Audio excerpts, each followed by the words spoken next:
Hey, what's going on, guys?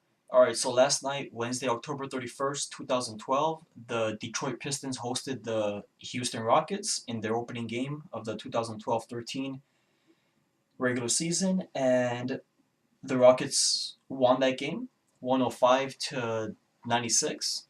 Um, However, that game was very notable for James Harden's NBA debut as a Rocket.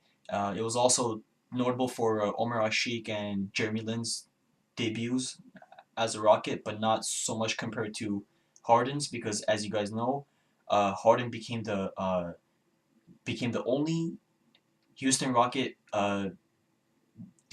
franchise debut player to score a double double in his first debut game. So congrats to you on that, James Harden.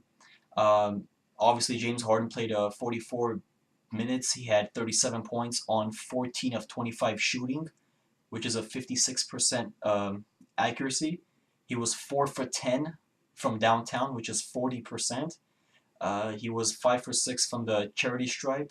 He also dished out 12 assists, grabbed 6 boards, and stole the ball 4 times, which is pretty darn good. I mean, I was stunned. This guy surprised me at the very least. I mean, I did not expect this guy to score 37 points last night, guys. I was expecting about 25 at best, um, but unfortunately, I was incorrect on that prediction. But let me know what you guys think about that. And also, I'm gonna go out on a limb here and predict that the Houston Rockets will end up as the number 5 seed come the 2013 playoff time. And I do think they will get past the first round of the playoffs this season.